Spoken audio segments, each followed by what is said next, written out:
Well, hello everyone. Dan Wood here with Drafted Digital, and I'm excited today. I have Patricia McLinn joining me. She is a best-selling author. She has been at it for a long time. I think Very long. I met you years ago at Novelist Inc. for the first time at their conference. Your first Novelist Inc. conference. Yes, yes. And so we've been good friends since then, and just always been a pleasure to talk to you. We've shared a dinner every year at Novelist Inc. and just kind of talked about what's going on in the industry. We were both just recently at the London. We were supposed to get a London book fair. Yeah. As we know, that didn't happen. But Mark Dawson had his event for the Self-Publishing Show Live. And so we had a chance to talk there. And Patricia also was on a panel that Mark ran that was discussing how there's so many authors out there who aren't necessarily just the huge names that you're seeing all the time that are making just a great living without having to spend all their time on ads, like just going at it and have figured out their readers and everything. And so I just wanted to talk to Patricia a little bit about that and kind of you've been at this for a while. And so I want to talk about what things you think authors should know right now. And then I also wanted to get a little bit into your ad strategy later, because I thought it was one that would be appealing to a lot of our listeners and readers. I have to warn you, I have less of an ad strategy than just sort of do it as I go. It's not a real formal strategy. But yes. Okay. So what do you want to ask first? So you're on the panel, and I know it was important to you. You were kind of bringing up some ideas around how this industry is kind of chaotic, that, sales are up and down. And so you had some ideas about what you would encourage people to do, say with debt, as they start making money as an indie author. Well, and that ties into my very, one of the first things I want to tell people especially who are starting out, is to take the long view. I think a lot of the information focuses on, have this huge release for your first book, or, concentrate on having big peaks. And to me, it's more important to do things that are sustainable for you as a person individually, so that you can continue to have a long career. And my first book was out 30 years ago. Wow. Last month. Yep. And so it sold a year before, because that of course was in traditional. So I've been in traditional, hybrid, and now I'm 100% indie. And yes, one of the things that with the long view, you have to watch the money. The money is going to be what gives you the security and the freedom to last through the tough times. And there are going to be tough times. We're in one probably now. And although I think a lot of us at this point, the sales aren't too bad, if this continues, if it goes into a real extended recession, if we're talking 6 months, people are going to start tightening up even on spending $3.99 to $4.99.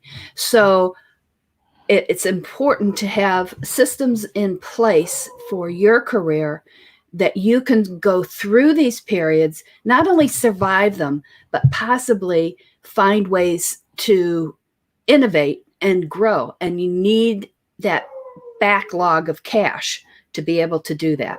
So I'm really big on no debt. You do not want to get caught in a situation like this where you're having to pay. Basically, you're paying interest, which is paying for nothing. It's paying for time, maybe. And in rare cases, maybe that's worthwhile, but mostly it's not. I'm a very debt averse. So I'm strongly encouraging people to not have debt, especially in their business.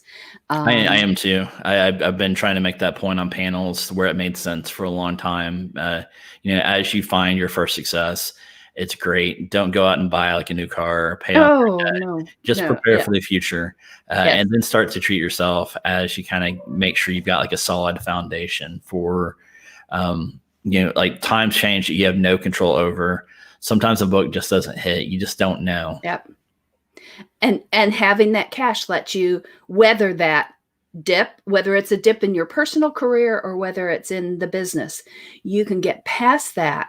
And there can be huge changes, like the huge change in the business from the shift. Well, it wasn't a shift, but what people only having the opportunity to publish traditionally to having the indie. There were people I know who were publishing traditionally who were quite successful at that, but they had set up their money in such a way that they could not take traditional contracts. So they were depending on the advance every single time just to pay. Yep. And so they did not have the freedom or the time to test the indie waters, to try that, to see what would happen. They've never been able to do indie. And in the meantime, their traditional career has tightened and tightened and tightened and tightened. And so I'm a strong believer in having as much autonomy and freedom as you possibly can, and having savings and no debt gives you freedom. It really does. Would you mind talking a little bit about your traditional career and then that period as a hybrid and why you're all indie now? Okay. Well, I was traditional because there was no other choice. Yeah. That was it. And did you get the rights back to those books? I assume, since your first one was about 30 years ago. Yeah, I got the rights back to a lot of the books because one of the reasons was an editor told me that they would not republish my books because they just didn't sell well enough. I was always in that in between. I sold well enough that they never kicked me out the door, but I didn't sell well enough for them to leave me alone. And so it was not a great situation. And I actually thought I was done publishing traditionally in about 2007. And I just was going to write for pleasure. And then indie came along, and I was also still publishing. I actually still they have rights to one traditional publisher has rights to one book still, for German, Hungary, and Spain, I think. Nice. Yeah, strange combination. So, and technically, I guess I am still hybrid because I have that contract, but I consider myself 100% indie. And what I loved about it initially is the control. Right. The hard thing for me in traditional was not having to take the responsibility, but not having any control. So I know I had friends who, like, a train load of books got caught in a snowstorm in the Rocky Mountains, and those books couldn't sell. It was a huge swath of the country that didn't get the books, and yet they got dinged for their numbers being low. Right. Well, so you took the responsibility, but you didn't have any of the power to deal with things. Covers were the same way. Scheduling was horrible. So there were a lot of issues. For me. I think a lot of people don't realize how dependent your success as an author in the traditional world is on the initial release. Like, it's everything. Like, you've got like a few weeks to really do well in sales, or bookstores start pulling your book out. It has a huge impact on your future advance. But just having such a huge focus on just that release, like you're saying, when you take the long view, there's a lot of books that pick up in steam later on, even sometimes years later. And it wasn't just because you could have a great first release, and if you had a bad second release, then, you're sliding down was the view. But each book, I believe the statistic that came from a credible source was 17 days. You had 17 days to be on the bookshelves. Wow. Yeah. And I was writing, most of my books were published with Silhouette, and they had series romances, and they would do what they call double shelving. So one series would have that shelf space for half the month, so even less than 17 days. Yeah. And the other series had that shelf space for the other half of the month. And it was boom, and then nothing. Yeah. And of course, you waited 6 months to a year for your royalties if you earned out your advance, and depending on how much they kept for reserves, and in case somebody and I still get reserves on books that I still get returns rather on books, and they will ding me for 24 cents on a book that was published 15 years ago. So yeah, I got my rights back, and I have to say, Dan, I got rights back to a lot of books early before indie came along, just because I wanted them in my hot little hand, and they weren't going to do anything with them. I didn't have anything to do with them, but if nothing was going to be done with them, they were going to be in my hands. Exactly. It's an asset that you have that with digital. Well, let me go back. With print, you have a certain time that your books can be on the shelves. So like bookstores, if they're not carrying your book, you obviously can't sell. In digital, there's no reason for them to take your books out of their catalog. Right. And so you're going to be listed forever.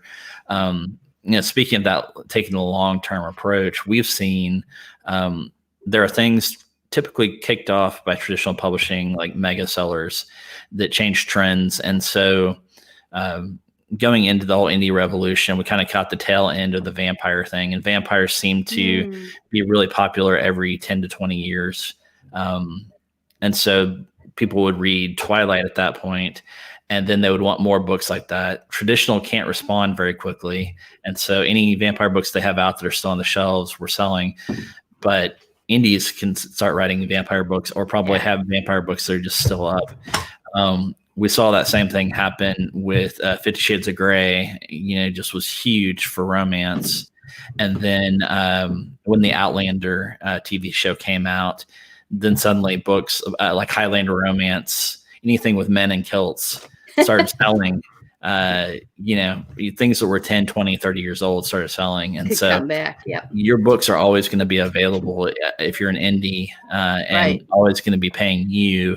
And then that's the big difference. You can leave to your kids for, I think, 30 years after you're gone. And so just 70, 70 years after the death of the copyright. Yes. Joanna Penn talks about it a lot on her podcast. But it's just a great investment in yourself, and it's something that you always have. Yes, absolutely. And that is, one of the reasons it's so important to take the long view. Another reason it's really important to take the long view is to take care of your writing. Yeah. Because if you're looking at the short term of, I'm gonna burn myself out if I need to, but I'm gonna make it, in this period. I've seen so many people stop writing because the business has pushed them out of writing, and then you have no business, and to me, the reason to be in this business is to write. I'm not interested in being a publisher. I'm not interested in having a one-shot book. I want to write, continue to write as long as the brain is there. So I'm thinking, I hope people think the brain is there now. And if you don't take care of that writing, if you don't do sustainable is the word I keep coming back to. If you don't do approach your career in a way that's sustainable, you're going to burn out the writing, and then there's nothing to sell. There's nothing to manage as a business. I agree. It's there's one year, I think it was our third or fourth year at Novelist Inc., where we had a chance to do 2 workshops, and we chose to do one of them on self-care because we were seeing a lot of people who were our big authors the first year or two, who had been putting out like books a month that burnt themselves out. And so it's kind of like with agriculture, you can only plant the same crop so long without needing to give the field rest time. That's a good way to put it. Yeah. You really need to take care of yourself. And for some of you, that might be writing less. For some of you, the writing isn't the hard part. Maybe it's reading more. Do you have anything you do for self-care, or do you just kind of, is it controlling your pace that helps you? Well, I was actually thinking as you were talking about that I can hear my friends laughing because I tend I tend to schedule. I tend to do pre-orders because I'm a longtime journalist, and I need those deadlines to make me let things go. So I'm always pushing up to deadline. I always have that pressure, but maybe that's just part of my personality. But what I do is I write what I want to write, and even if writing a certain book would be a better business move, I don't necessarily do it. I write what I want to read, and I give the muse the headway to do what I want to do. So that's probably the biggest self-care. And it's the best part about being indie is you have those choices. I mean, you're in control. Do what you want. Let's talk a little bit about that ad strategy. As you said, like it's maybe a little bit less of an ad strategy than some of the people out there that are like talking a lot about ads, but I think it's one for a lot of people that they need to hear. Okay. I tend to do very, very low cost ads. And I also I'm looking for ads that will be evergreen, so I don't have to fool around with them. Partly because I'm a fiddler, and I've been known to spend hours moving elements on a graphic, a pica at a time. Nobody else will notice this. And yet I know myself in that way. I can't resist it. So I'm extremely slow at creating the graphics and not all that good. So my goal is to find a graphic that will work and then run that sucker forever. And kind of the same approach with the targets, to find a target that's really a good match and then not run it dry. I want to be able to come back to it. I want to run it for a while, and then I will rest them and pause them and then come back and do some, and swap around, same graphic, swap around, do a different target.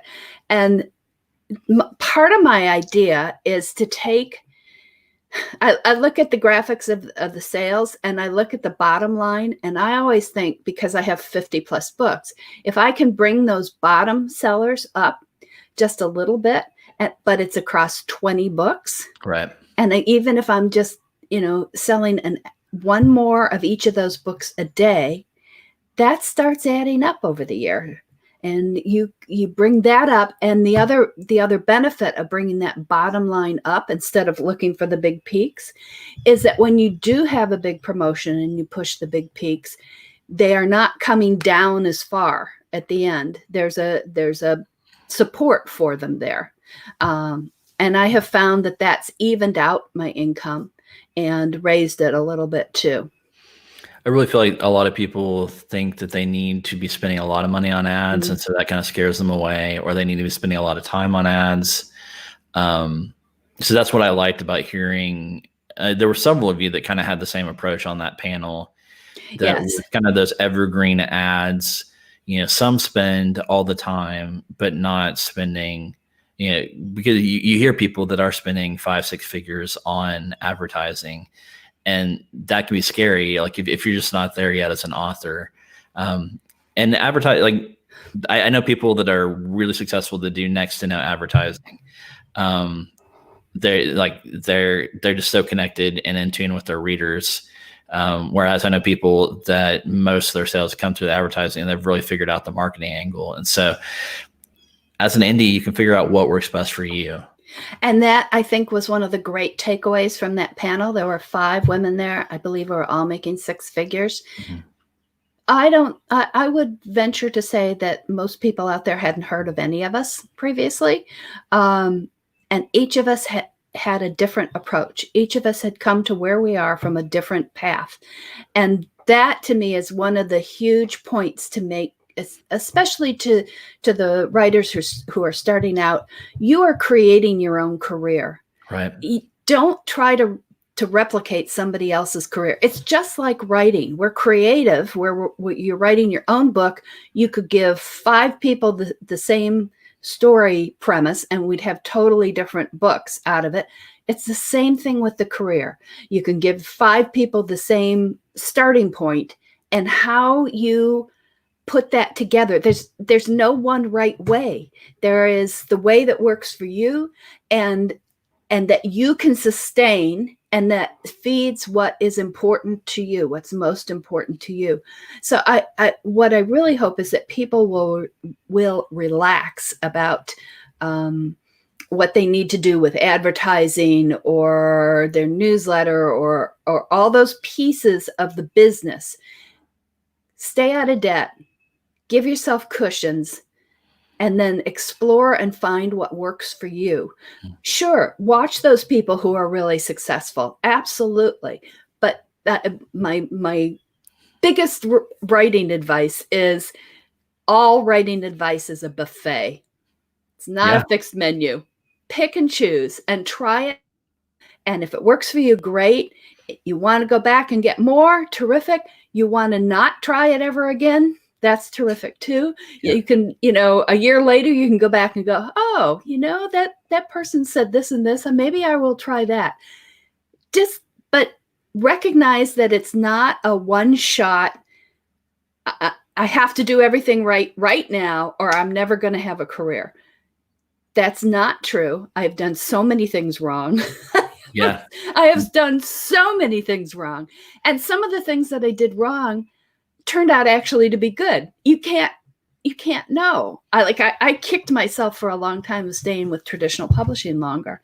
And yet when I look back on it now, the books that I wrote during that period that I was kicking myself, which I got to tell you, kicking yourself is not a good exercise program for writers. No. Although I'm very good at it. And I look back at those books that I wrote then, and they became the core for my indie the start of my indie career. So I thought it was a mistake. I kicked myself a lot for it. And then it turned out being really good. What a waste of energy for all that kicking. So I hope people will listen to those of us who had made a lot of mistakes previously and benefit from our mistakes. Yeah. I have to remind myself constantly the old adage about don't let perfect become the enemy of the good. Oh, that's a good one. Sometimes you just got to do as good as you can for then, and be willing to adapt and change. Just try to get a little bit better. Don't compare yourself to others, but compare yourself to yourself and see, I'm doing a little bit better than I did last year. Yes. And that is going to be positive motivation, I believe. Or even if you have a really bad year. Say you have a horrible year. You tried a different genre. It didn't work. You've had a really bad year. That's not the end of your career. Say that's 1 year out of 50.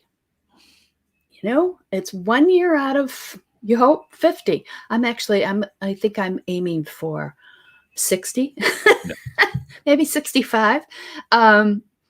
So that helps put it in perspective. And that also takes away where people are talking about, oh, my first book, and I have to do everything right with my first book.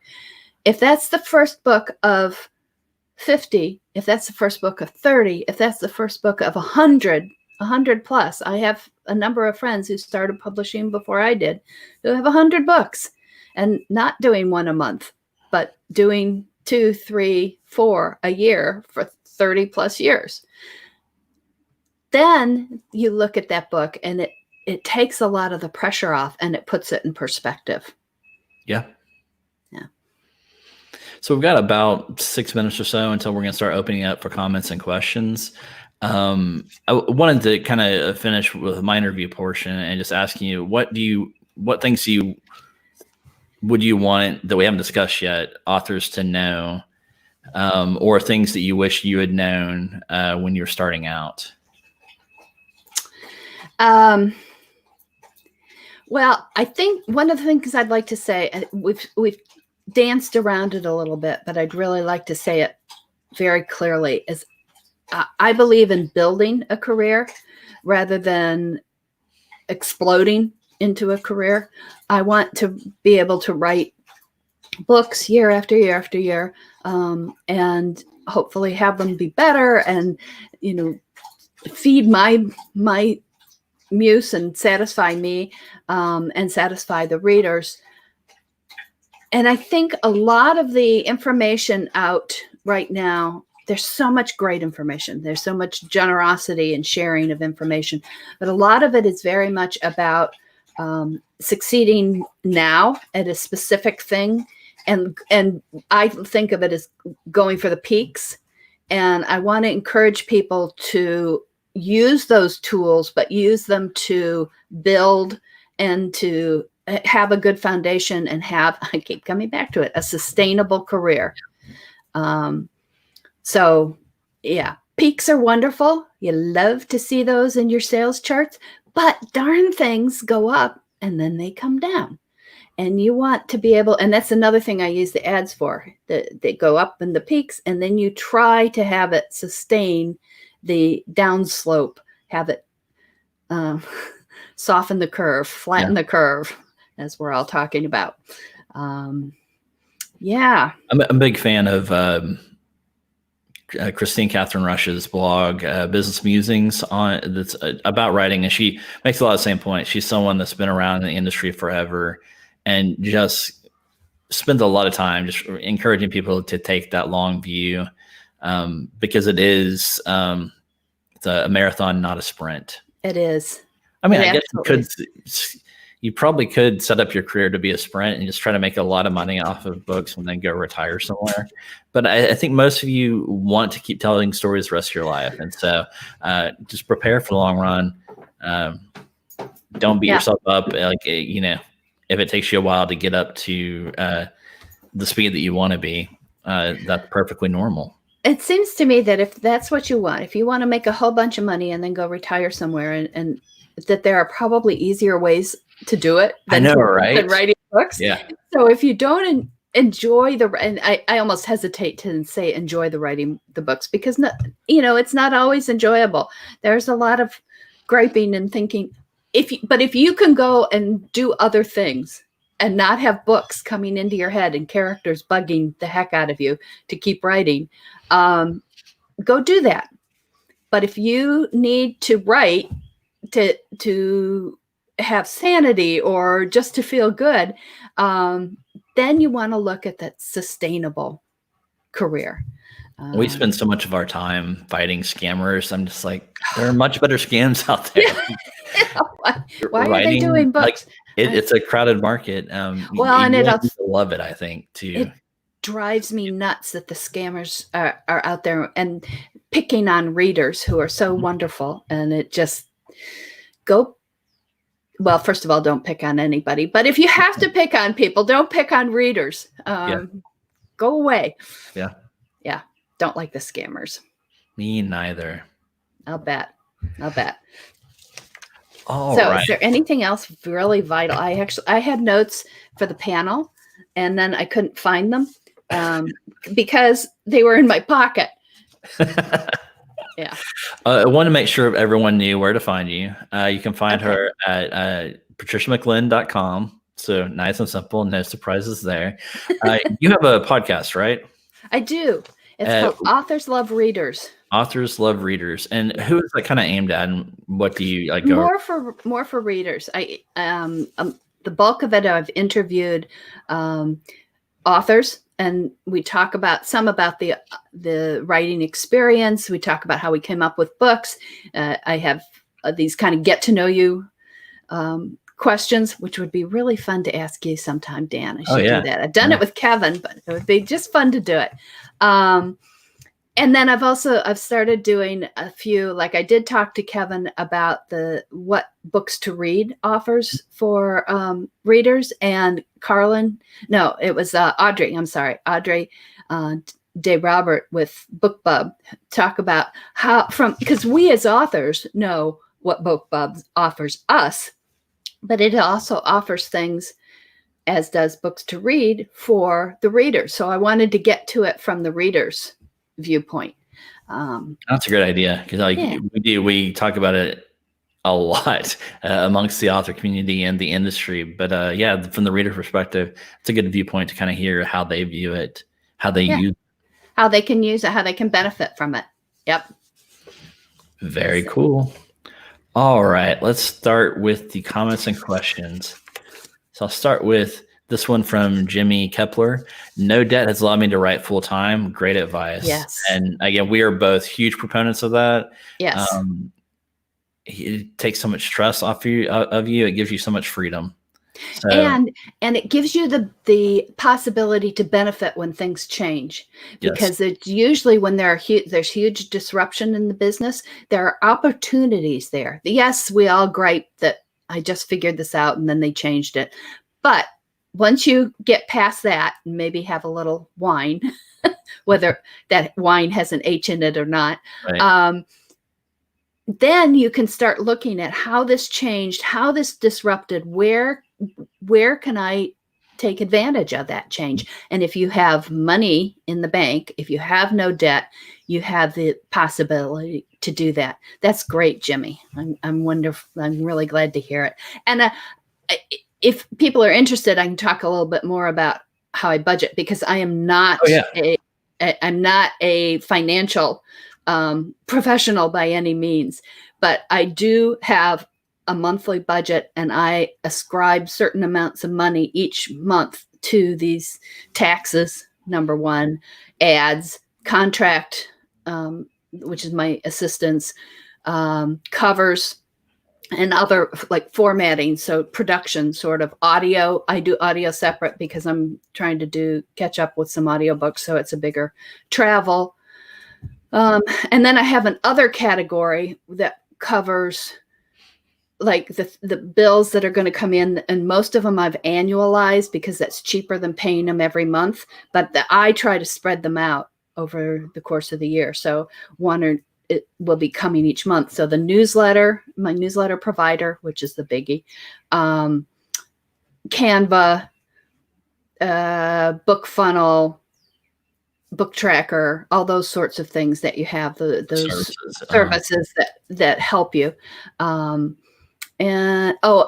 then I have big category, bad month. Yeah. And so that is my cushion, my first level of cushion. If I have a down month, I can go into that. And then I have money that's in savings for my business, strictly for my business, separate from my personal income. That's really important. Yep. You said you had some assistants. How many assistants do you use? I have one primary assistant who does not work for anybody else. She was a fellow employee at the Washington Post. So we literally went through wars together. And so you can trust her with everything. She has the keys to the kingdom. Yeah. But mostly at this point, like my estate planning, the stuff on the business says contact K. Yeah. She doesn't know that. And it's not a great plan because I actually intend to outlive her, but I got to rethink that part. So she is my primary assistant. But then a second person who formats my newsletter and does links and does a number of other projects for me. I have a web person, cover artist. I use a photographer for photos for the covers for my Den, Wyoming covers. So I enjoy having those specific to those books. Editor for the audio. I'm a cottage industry. Yeah. And I think a lot of you out there, like as your career progresses, you're going to see that happening where you're going to have a whole team of people that you're going to be relying on at different phases throughout your production of a different book and your career. We had Ricardo from Readsy on was one of the early episodes. Readsy can help you find some of those people. The other place I see people is just asking within groups and asking your fellow authors who they're working with. So you're probably going to have to build a team. Yes. Find people you trust and always kind of keep your eyes out because sometimes that trusted editor, might get busy, might stop taking, might just stop editing. So always good to be thinking about. Our own Alyssa asks, what kinds of things are you testing for your books? What kinds of things am I testing? I'm not sure what she means. With the ads? If she's talking about ads or maybe do you try different things with your covers over time or blurbs? I've tried different blurbs. I don't try a whole lot with the covers. I like my covers, and I tend to stick with them. When I'm doing a new series, then there's a lot of testing that goes on there. With the ads, I will test. Mostly, first I test the graphics, and I'll do a whole bunch of them, and then winnow those down. And then I will test targets primarily. And I will also play around with using the smaller, like I do BookBub ads, and I'll do the smaller countries. By smaller, I mean audiences. Once I have one working for the US, then I will experiment with those others. I hope that answered. Alyssa clarified a little bit. You mentioned having freedom to test things as an indie that you couldn't do as trad. So is that going to be like the marketing stuff? Because you have very little control over price drops, or you have none. And I didn't have control over titles, and I didn't have control over blurbs or approaches or scheduling. That's something I have played around with too, scheduling. Do you do 3 books, boom, boom, boom? Do you spread them out? Do you do 2 books close and then have the next one come? Thank you for clarifying that. So that is definitely something that I have experimented with to an extent too, the different kinds of books. When I was traditionally published, it was in romance, and now I'm also doing mystery. I have 2 series and what I call a pre-series, which means there's only 1 book out so far, but I intend to have it will be more. a series. It will be a series sometime, someplace. And so, yes, I've been able to get into doing those. All right, this one's covering half our phases. I'm about to release my 3rd book, and have found a terrific graphic designer to do the cover. I self-designed the first 2. Would it make sense to have the designer produce? I'm assuming they're meant to be new covers for the first 2 books and relaunch. They are not part of the new series I'm about to launch. I'm a big proponent of having professional covers, and so I always encourage people, if they're thinking about doing that, it's generally the right idea is to go ahead and go with a new cover. Would you agree with that, or do you have a? Well, I was absolutely, when I thought that he was saying that he'd done his own covers for the first 2 books, he's bringing the 3rd book out. I thought that was all of the same series. If it's all of the same series, I think the hands down, the first two are a different series. Okay, so then, I think I would, if you have the money without going into debt, I would encourage you to do that. To start looking at having a brand, yes, a look for your books, even though they're in a different series, and you can, it's with the placement of your name. And the font that you use for your name, that's very important. Get that settled, figure that out.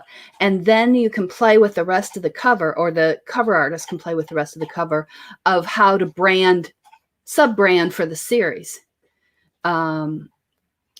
So yes, I would encourage you, if you can do it without going into debt. Otherwise, what you do is you start saving.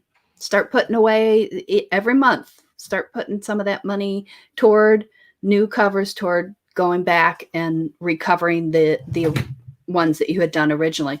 And I will tell you, when I started indie in 2010, I did my own covers. I did everything. I did the formatting. I did everything. And as those books earned, I went back and, of course I replaced the ugly ones first, but I went back and eventually recovered all of those professionally. Yeah. When I said I'm not now recovering as,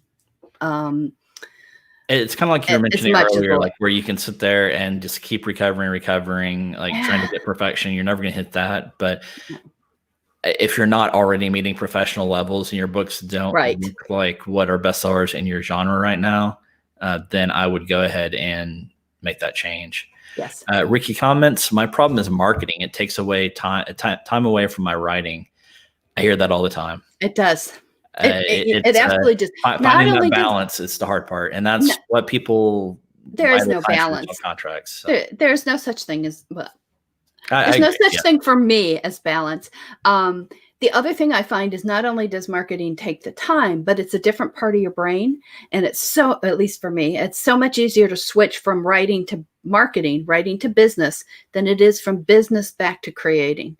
Yeah. So that's another reason to protect the writing, protect the creativity time and brain space. So one of the things I would say is, with the marketing, you can't do it all. You cannot. You can't even do a lot of it. So I would prioritize. Write down all the things that you're doing in marketing. Write down all the things that you're thinking about doing in marketing.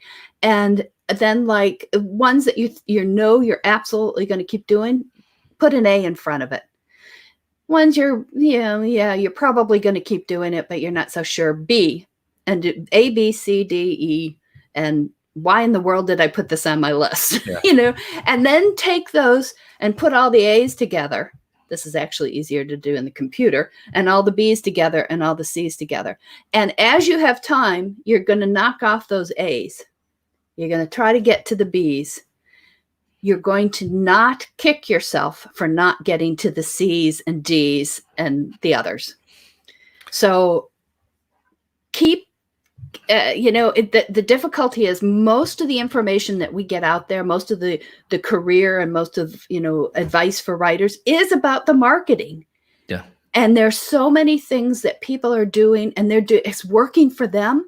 But you notice they're doing one thing or two things. They aren't doing everything. They're more focused, and they're so good. But when we look at it, we go, oh my gosh, look at how good they're doing Facebook ads. I have to do Facebook ads that way. I have to do newsletters this way. I have to do BookBub ads this way. I have to have a Facebook group and do 5 different things with it because 5 different authors have succeeded with the Facebook group that way. Yeah. So we put a lot of unreasonable expectations on ourselves. A simple way I heard it once was look at your list of things to do and apply this to marketing. And if it's not a hell yeah in your mind, then just make it a no. Well, the other thing, and I can't do it on this, but I do a exercise that helps you figure out what is the number one reason you're writing. And that's really useful because you come back to all these potential could do's, and you come back and say, does that serve my number one reason for writing? In the absence of that, another thing to ask yourself as you're looking at the marketing is this the best use of my time? Yeah. Over and over and over. And a lot of times I find myself asking that as I'm doing the thing. Thinking, no, this is not the best use of my time, but I'm stuck now because I'm halfway through. But next time I'm going to be better. So Kate asks, does your approach work equally well across all the genres you write in, or do you have to vary things a little bit? I apply it across the genres, all the genres that I work in. I will say that it works. Romance is tougher, but I think it's just a tougher market right now. There are a lot of people producing romance books, and I think mysteries is a little bit behind, catching up rapidly in the indie authors marketing and doing all these things. So what I'm saying is I'm not swayed by what the markets are doing. I do what serves me best. The romance authors are so far ahead on the marketing angle than every other genre. They're just killing it. And so it is so much more competitive. It is much more competitive. Romance is by far the part of the fiction market. So mystery and thrillers are coming up fast. They are really fast. Libby asked, did you have a tipping point in terms of number of books in a series or number of books total published where you felt you had a big uptick in income? My big uptake in income was in 2013, and it was the heyday, and it was putting a book free.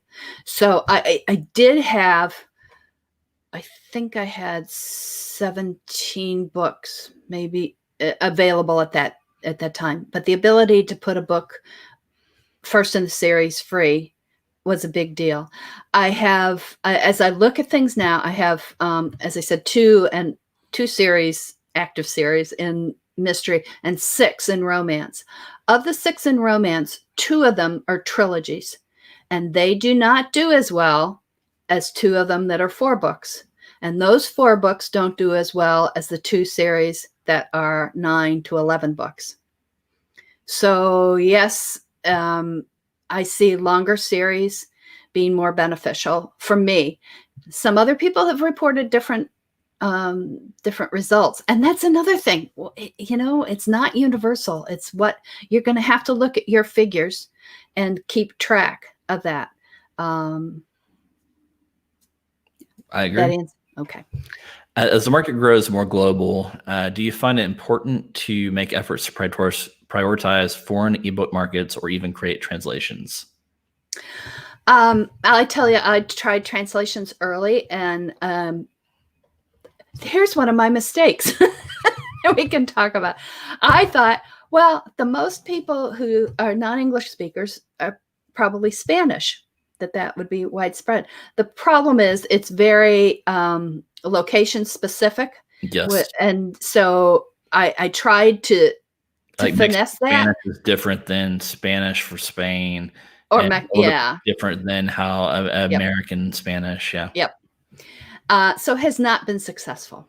I still have them. I haven't pulled them, but it has not been a great success. I've tried some Italian and I've tried some Portuguese. So yes, I mean, my early instinct to that was yes, I wanted to do that. The other issue I have, and this is specific to mine, but may apply to a lot of other people, so I want to mention it. My books have a lot of smart-ass humor in them. That doesn't always translate well.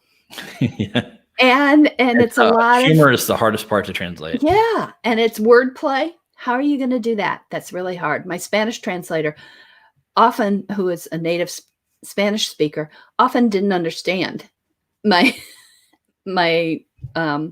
jokes, which is a little disconcerting. And then how could she possibly translate them?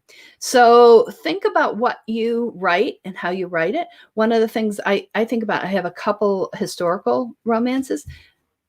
Could I have those translated, especially into German? Yeah, but it's down on the to-do list. There are other things. What I do try to do is reach out to the English-speaking world and to have my books available wherever I can. It's one of the reasons I have all my books are wide. So I love that Kobo is out everywhere. Yeah. The Apple Books picks up a lot more places. I love that. And so, yes, and I am absolutely delighted. 210 different stores and countries. And with Apple, it's 55 different territories. Yeah. I think the same thing for Google Play as well. So much bigger. They reach a lot more countries than Amazon does. Yes. We're running a little bit over on time. I did want to take one last question here from Margaret, because you had mentioned that you were kind of playing catch up with some of your older books on audiobooks. Yes. And so I just wanted to get your feelings about audiobooks, both like the production and then how they're doing for you. I did one of my long romance series. I did about 6 books on that, and they have never done that well for me. I started the mystery. My main mystery series is Caught Dead in Wyoming, and that has done quite well. Excellent. But there's all sorts of technical issues with it, because the first 2 books were originally traditionally published, and then I bought the rights back. Well, they had done a royalty share, and so when I bought the rights back, I got the royalty share came with it. Yeah. And I had chosen the narrator, so that was good. And she narrated the 3rd book, that not royalty share. I just paid her outright for that. Unfortunately, she was very, very, very slow. I mean, like 2 years to do a book. And I thought she was working on the 4th book, and 10 months into it, she told me, no, she was retiring from narrating. Oh, no. to write a book. I'm like, So I got, I kind of scrambled, but I found this wonderful, wonderful woman who's narrating and has picked up the series and is so much faster. And so I'm eventually going to want to have to come around and have her redo the first 3 books, which is going to really take a bite out of the profit. But you really do want to stick with a narrator across a series. Yes. Because people will ding your reviews quite a bit. They hate that when you switch. And this is a first person Yeah. series. So having that different voice, having one voice for books 1 through 3, and it's a different voice 4 through, I think she's working on 7. She just finished 7. Awesome. So yeah, I'm going to have to come back around and do that. But I do think so the headline in this is mysteries have done much better for me in audio than the romances. I think, again, romance is very competitive. Yeah. I also think in romance, if you're sweet or if you're super erotic, that is an easier market than those of us who are kind of in the big mushy middle, where there's no differentiation. If I want small town, romance to be able to be easier to get to. But yeah. Well, folks, we're out of time, so we apologize we didn't get to all the questions and comments, but it was great, and I just thank you so much, Patricia, for being on. And if there are more questions and people want to email me, I'll be happy to try to answer. And they can find you at patriciamcglinn.com, the email address. Awesome. Yes, contact. So yeah, just thank you so much. I really enjoyed getting to. We had tea together in London, so that was well, I guess I had beer. But, that was a lot of fun, and so I'm really glad that we had this time because I think you have a lot of wisdom that a lot of people need to hear. So thank you so much. Thank you, Dan. It's great to see you again. Great to see you too. Yeah. Take care. Everybody take care. Bye.